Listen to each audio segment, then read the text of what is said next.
Hello, my name's Jo Verrent and I'm the senior producer for Unlimited in the UK.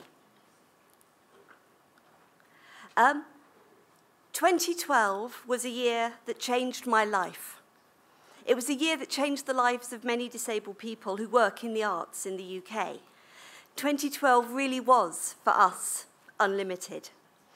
I'm going to show you a little trailer of some of the work that we created for 2012.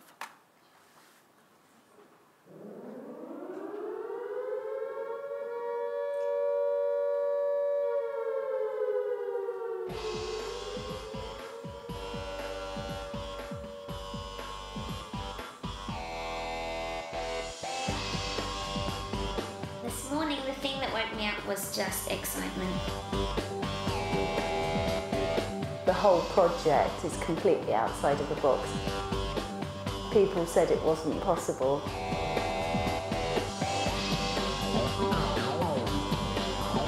Oh, come to me for free Christmas.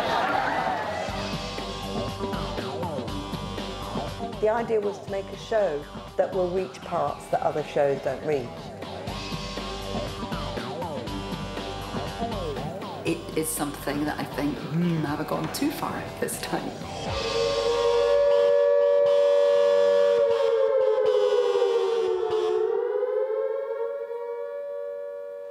So that was the trailer for the Unlimited Festival, which we held at the South Bank in London in 2012. And 2012 for us was both the beginning and the end. It was the end because it was supposed to be the end of Unlimited. We thought Unlimited would be a 5-year program that led up until the Olympics. But it was also the beginning because the excitement, the diversity, the new creations that emerged, the new take on art that emerged was so powerful that the UK decided it had to continue. So in 2012, Unlimited was run by LOCOG, by the London Organising Committee of the Olympic Games. I was part of Unlimited in 2012. I was lucky enough to be chosen to be on the selection panel, so I helped choose the artists that made work. And I also made film work. My background is in drama and in filmmaking, so I made the film work that you saw there. I was part of that team. I curated and chaired talks and discussions for the British Council and also for the South Bank Centre. But now, I have a much bigger role. Now I get to be senior producer for Unlimited. So Unlimited, following 2012, was given additional support. The Arts Council England wanted Unlimited to continue, so Shape Arts, which Manami mentioned earlier, and Arts Admin came together. 2 different bodies collaborate to run Unlimited. And we had a budget of £1.5 million from Arts Council England to deliver the programme up until 2016. We have 6 things that are really important for us. The work has to be led by disabled people themselves. Disabled people have to have overall control of the programme. We work with established artists. We don't work with people who have no training. We work with people who are developing in some way, who have some background within the arts already. We work across all art forms. We say that people have to have a producing partner on board when they apply to our scheme, and the work has to be of high quality. Depending on the art form, high quality, the definition will shift and change. And for us, the work has to be able to tour. It's not enough to see the work one time. It has to be seen across the whole of the UK, not just in London. It's not simply about work in one place. So this is the team that run Unlimited. There's myself, Manik Govinda at Arts Admin, Tony Heaton at Shape Arts, and that's Joyce Wilson from Arts Council England. We don't usually look like this. This is a much more typical picture when I spilt my drink down my dress. This is how we usually look. Both Tony and I are disabled people. We identify as disabled people. Tony, as you can see, is a wheelchair user. I am hearing impaired. I wear a hearing aid not in my ears, but in my head, called a bone-anchored hearing aid. So I am like a cyborg. I feel very at home in Japan. You have many cyborgs here. I also have a health condition which impacts on my energy and my strength. So sometimes I wear supports to help me do things. For us, it's really important that all disabled people can engage within Unlimited. In the UK, we have a very wide definition of disability. So physical disability, hearing disability, sight, learning disability, intellectual disability, people with mental health conditions, people with hidden impairments, people who are neurologically diverse. All are disabled people within the UK, and anybody can engage with the programme. If we say that Unlimited is about potential and the potential of people, the potential of disabled people to achieve, then it's important that the control, the organisation, also has that within it, which is why disabled people have to lead the programme. So we have money from Arts Council England, but we have other funders as well. We have Creative Scotland, Arts Council Wales, the Spirit of 2012 Trust, and others. So now our budget is nearly 3 million. We have partners such as British Council, South Bank Centre, Tramway in Glasgow, Dada Fest and others. So the impact of the programme is much bigger than just the initial financial investment. High quality work by extraordinary artists. The disability is secondary to their extraordinary creative talent. And we are about making those artists part of the established art scene in the UK. Unlimited will not go on forever. And when we stop, those artists will go on because their work will be so well known. Ultimately, we want to change the way, transform the way that people look at disabled people. For me, I got my health condition quite recently, and there's a joke in my family that I love disability so much that I am trying to get all disabilities. So maybe next time I'll lose my sight and I'll have another one. And maybe next time when I get older, I will lose my legs and then I will have another one. I love disability so much. It's like a Pokemon set. I'm collecting the cards. I want the whole set. The fund give us money to do 3 things. They let us work with artists, they let us show the work of artists, and they let us change society. So I'm going to talk about why we do, what we do, and how we do it. Within the how, I will also talk about other companies and other organisations and other artists within the UK. It's a programme that's about collaboration. We have to work together to achieve the things that we wish to achieve. We have to work together to create a culture that enables disabled people to thrive. So where did Unlimited begin? Or where did disabled art begin? In the UK, before the 1970s, disabled people did not engage in professional arts work. They did not engage as artists. They did not have choice. Disability and art was about health and not about the art. But in the 70s, this began to change. Disabled people were very angry.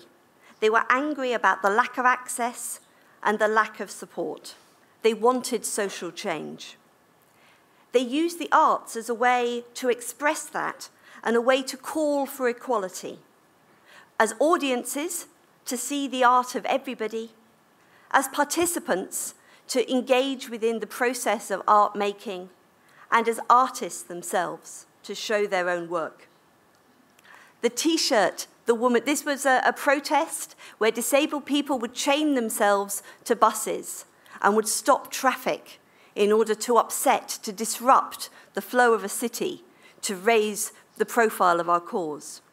And the T-shirt says, "To boldly go where all others have been before." Because for us, it was about having access to what everybody else already had access to that we were denied. So people made artwork to really move forward. So the piece on the left is a map of Great Britain made from 2 wheelchairs. It's called Great Britain from a Wheelchair. It's actually 2 chairs. He cheated. There were 2 chairs there. It's a piece that was made in the 1970s. It was quite a rough piece. The artist had not much training, but he had a brilliant idea that he was able to realize. This artist is Tony Heaton, who now runs Shape Arts, who I now work with. In 2012, Tony Heaton was commissioned by Channel 4 in the UK to recreate the sign outside their building for the year 2012. So he made a piece using the wheelchair again. All his work references the wheelchair, the way he moves, and it's a sports person in a chair.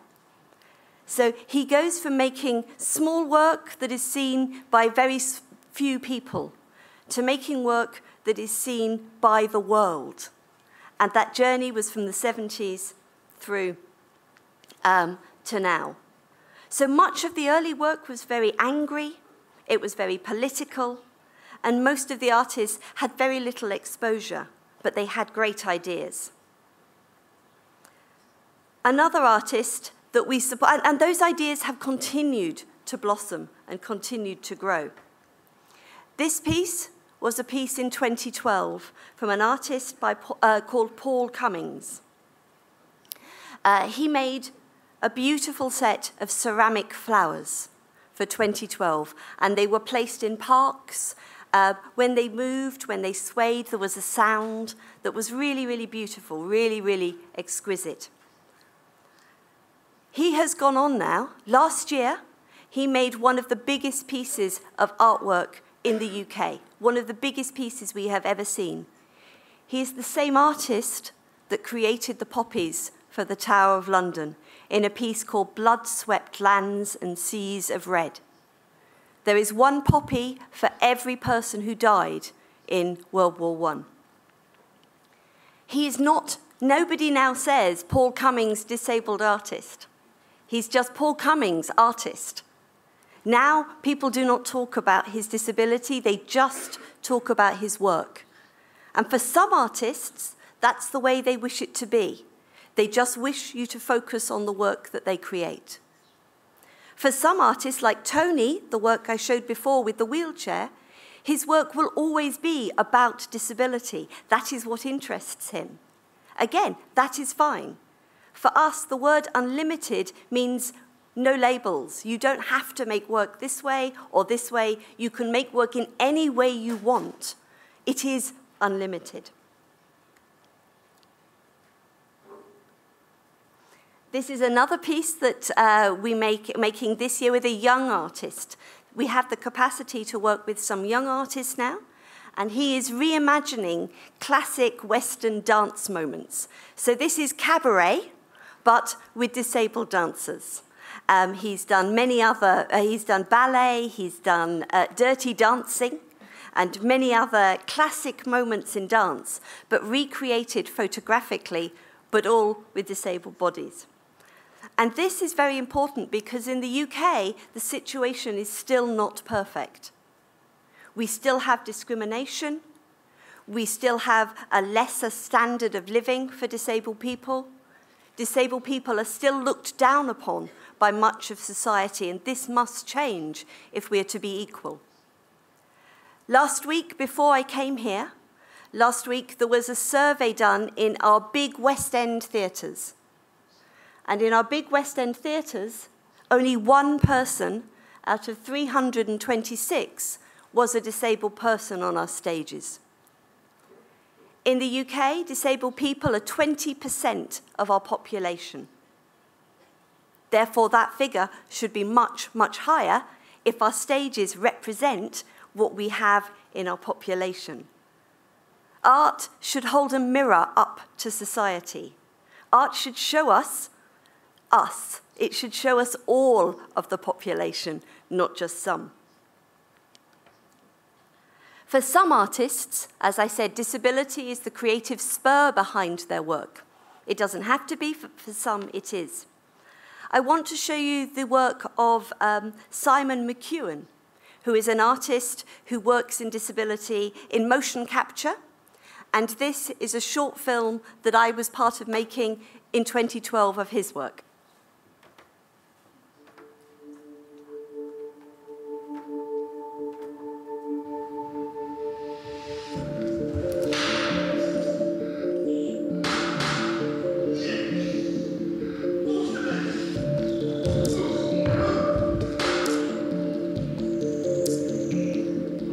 People's movement to me is incredibly special. We are clearly advocating the extinction of certain types of people.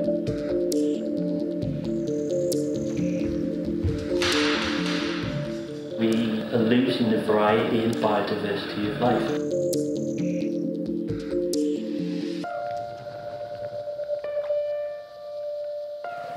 The new exhibition, Motion Disabled Unlimited, features one or even two, hopefully 10-metre inflatable sculptures. I love the idea of seeing this strong character in the middle of a high street, outside a gallery, brings disability to the fore and hopefully contributes to a cultural shift. It adds to that dynamic that disability isn't necessarily something that should be hidden or ignored. Diversity is good because it's part of the day-to-day fabric of our society and of life.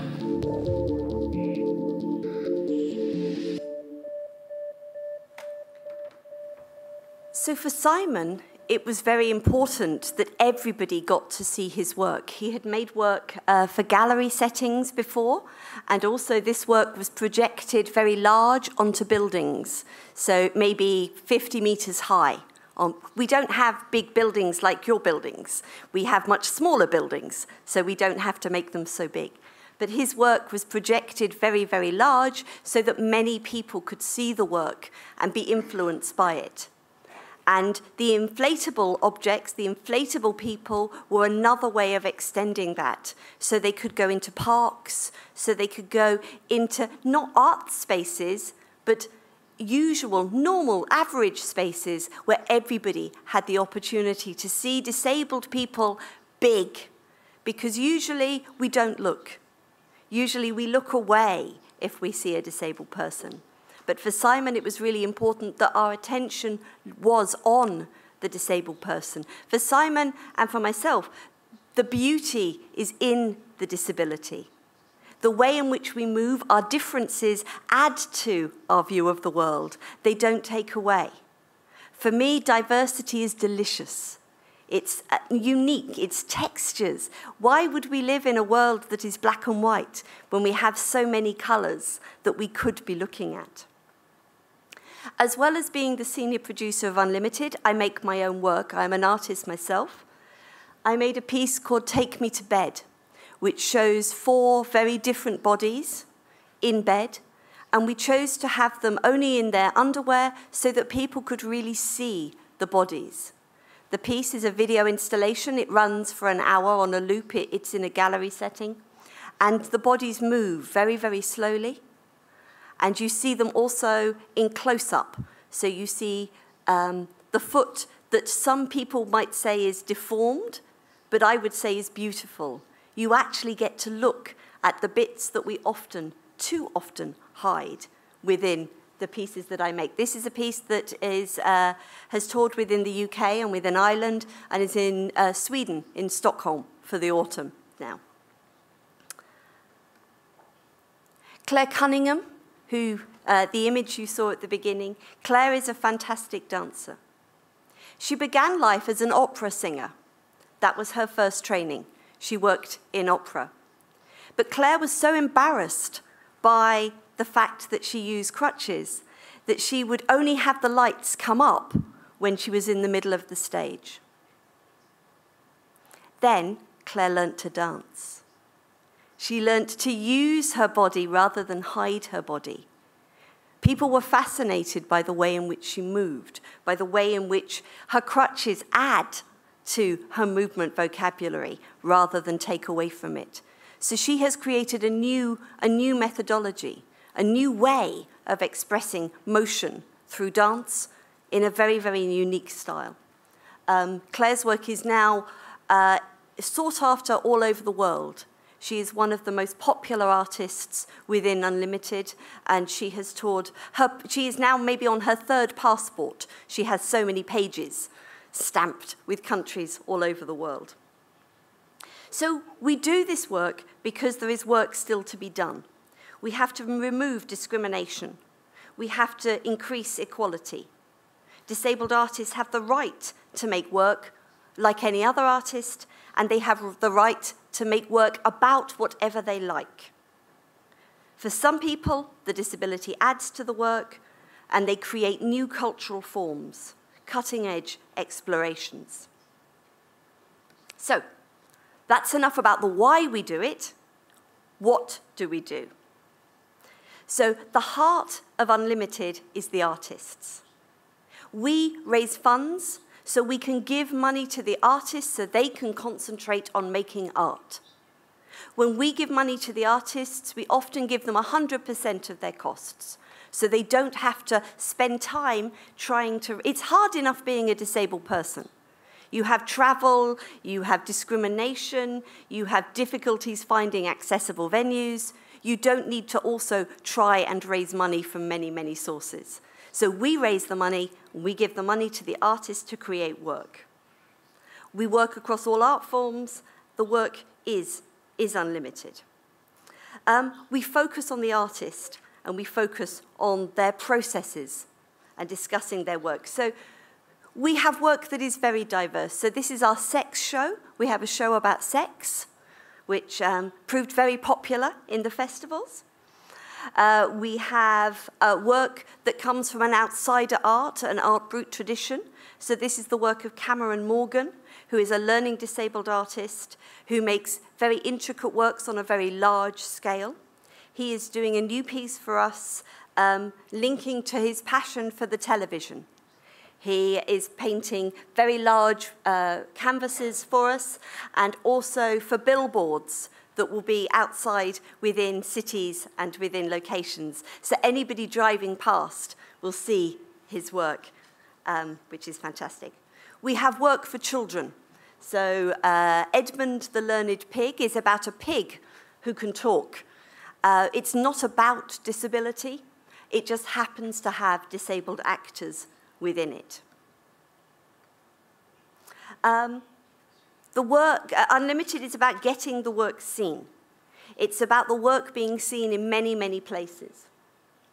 We have the Unlimited Festival, which is an important place to get the work seen, but the work is also within many mainstream contexts. So in the last 18 months, we've used over 30 different venues across the whole of the UK and many more internationally. We've worked with 14 different festivals. Only one focuses on disability work. The others are mainstream festivals who are now taking our product. We have product that is about aging. This is a one-person show and a photography exhibition that's about the process of getting older. We don't like to stop. We like to include everything. We don't like to limit the work. I'm going to show you a little film now about Unlimited, which was made the day that we selected the work for the last round.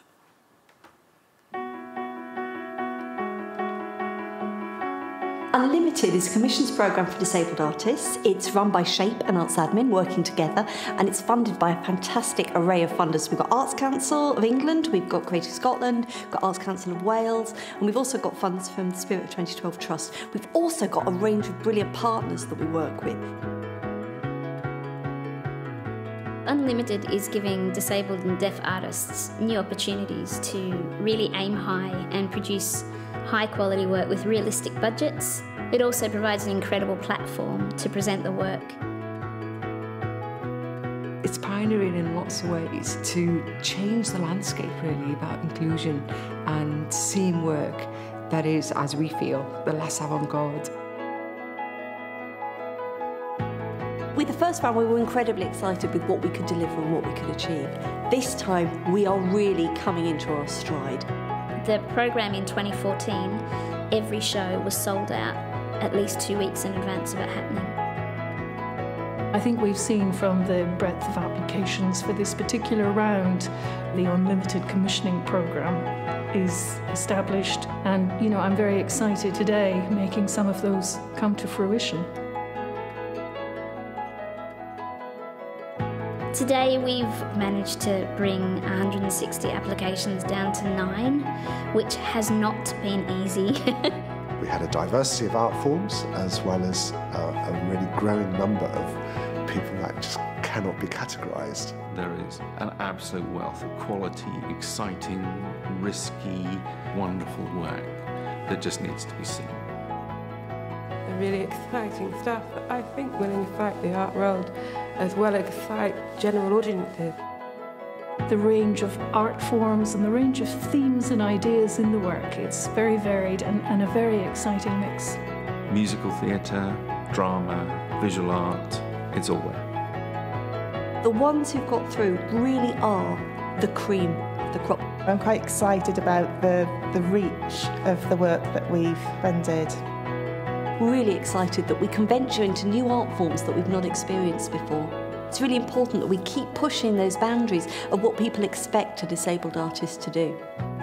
I'm absolutely convinced we've made some good decisions and we'll see some exceptional and really interesting work coming from today. I can't wait. I think commissioning the work is the first step. What we need now is to really develop that work and then get that work shown. We certainly need more allies to sign up, to join us, and to think about how they can programme and promote the work of disabled artists. We still need more producers, more casting directors who are really going to help embed that change. I think that venues need to look at their own audience development and have confidence in bringing this work into their venues. It's the responsibility of the culture sector, of all the mainstream arts venues out there, or the commissioning body, to keep this going.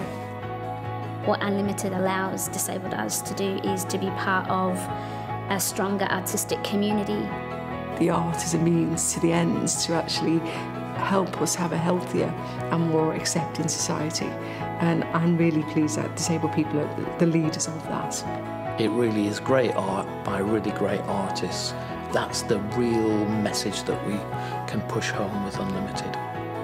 Please get in touch. We really, really want these pieces to have the best networks, the best opportunities, the best infrastructure to get this work out there.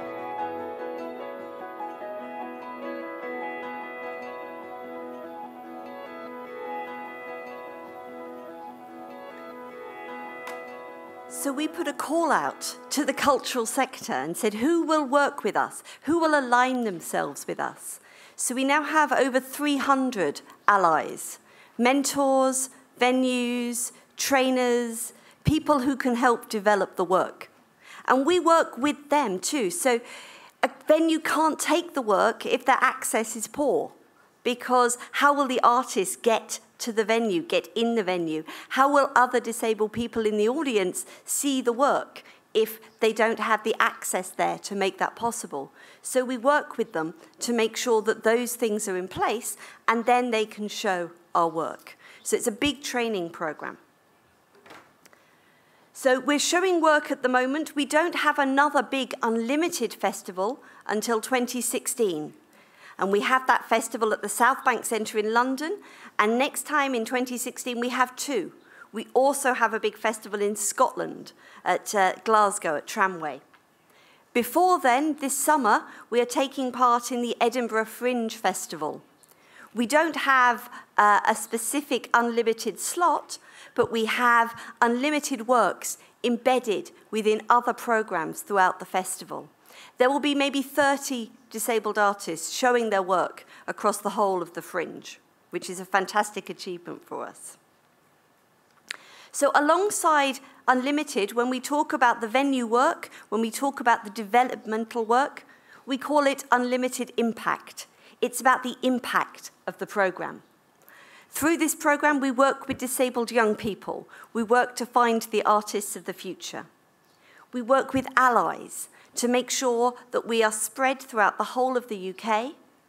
And we work to talk about the work, to deepen the discussions so that the context around the work can be really clear. Through Unlimited Impact, we do things like commission young artists. We run access audits within venues, so venues can see how accessible they are or not and make changes. We run mystery shoppers, where we send disabled people to venues, but we don't tell the venue. And then the disabled people report back and tell us about their experiences. And it's a good start to a conversation. We run training and development programs. We focus on access, discussion and debates, and also workshops and participation. Before you can choose to become an artist, you have to involve yourself within art. We work in partnership with many organisations. So SHAPE, who have already been mentioned before, SHAPE Arts, we work with them to provide disability confidence training for us, for our venues. They do access auditing, but they also do exhibitions and residencies and talks and conferences themselves.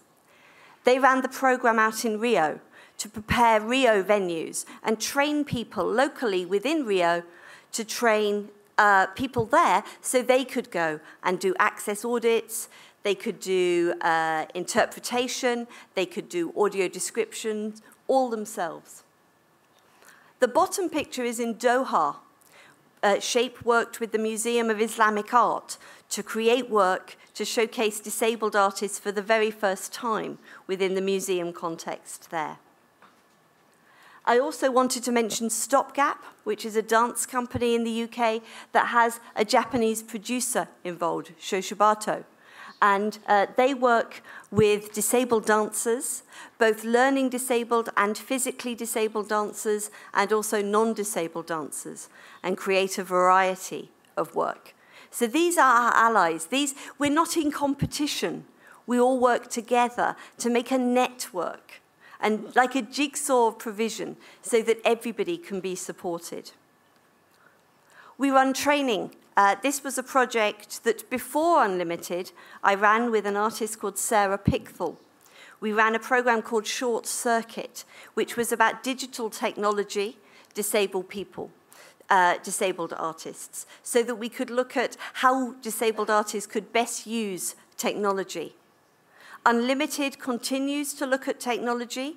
This October, we are working with ANAT in Australia, the leading technology and art organisation. We're running a 10-day residency for 6 disabled artists from Australia and 6 disabled artists from the UK to work together. So technology is a big part of our future. Sarah and I often work together on projects, and we ran a leadership project for 6 years within the UK, preparing disabled people to take leadership positions, to build confidence, to build expression, and to build an understanding of different leadership models. This programme we don't run in the UK anymore, but we are running in Australia. We ran it in Sydney last year, and this year we run it in Adelaide for disabled artists in Australia. Sarah also runs a programme called Pantry. These are just examples of some of the work in the UK. Pantry works with young people with eating disorders, people who have a problem with food, people who eat too much or people who eat too little. And it's a fantastic project to look at the art around this. They do beautiful work with food and with tables to really get under the psychological issues that people have with food. Another organisation is Attitude is Everything, and they work with music venues, live music venues. So this is a pop concert, but it's a pop concert where I can see the words, so I don't have to miss out. So they make sure that even big music events are accessible to disabled people. And artists too. So we have an artist called John Adams who is doing a piece called Games with the Water Horse that was a piece that was at the Venice Biennale, which is focusing on his perspective of Japan and the UK. We have circus work, we have relaxed performances, and this is an artist with Tourette's syndrome. Again, we've never been able to have somebody with Tourette's syndrome on stage in the UK before, but now we have a Tourette's superhero. She sees Tourette's, rather than a limitation, she sees it as a superpower. It is super creativity for her. Artists, for me, can create the impossible. They can reimagine a future, and they can help others reimagine a future that we just can't see without art. And I want to finish with the work of one artist, taking us back to 2020. This was a piece commissioned for 2020 by the artist Sue Austin. I said I was on the selection panel. When this application came in, there was a big argument on the panel. Half the panel said, no, we cannot fund this work. This is impossible. This cannot happen. And half the panel said, this is a really big risk. This has never been done before. This could fail really badly. But if it works, it could really make a difference. It could really make a change. So Sue went underwater in 2012. But just look where we are now commissioning Sue to go next.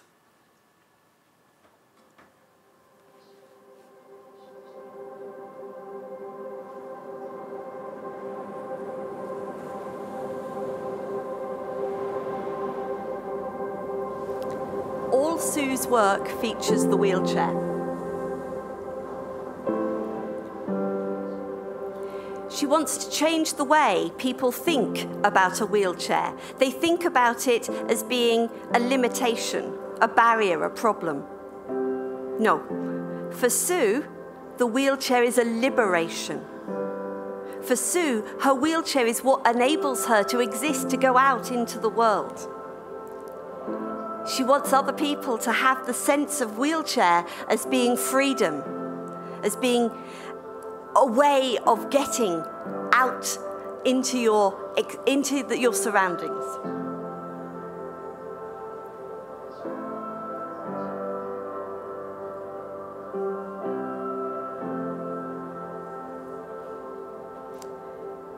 So where can the wheelchair go next?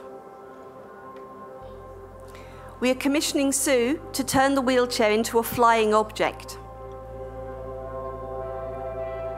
First, she has to learn in a trike, which already exists, to fly.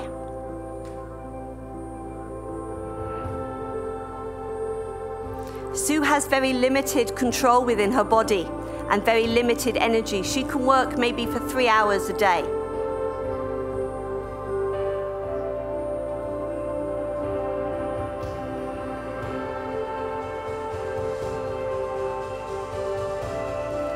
So this project is 1 year behind schedule. We hope to show this work, the finished work, last summer, but instead we will show it this summer. It's 1 year behind schedule because Sue has to get a pilot's license to fly the wheelchair. The wheelchair has now been created. So this is just the trike. The wheelchair is next. She has to get a pilot's license so that she can fly. And we had to write into the contract a new rule. The first rule is don't kill the artist. So we have to be very, very careful around health and safety so that we do not get her to do something too dangerous. This is dangerous enough as it is.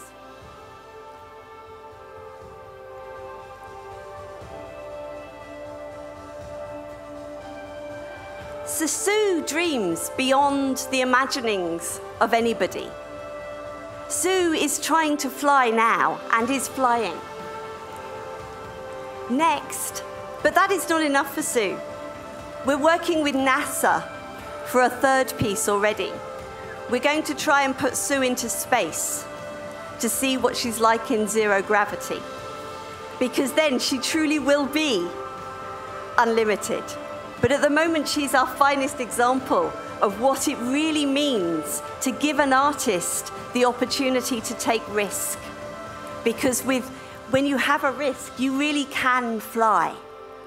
And for me, with Unlimited, the next thing I want to do next, my flight, my dream, if you like, is to work more internationally, to do more international collaborations, to bring UK artists and artists from other countries, disabled artists from other countries together. Because if Sue can fly, what can the rest of us do? Thank you.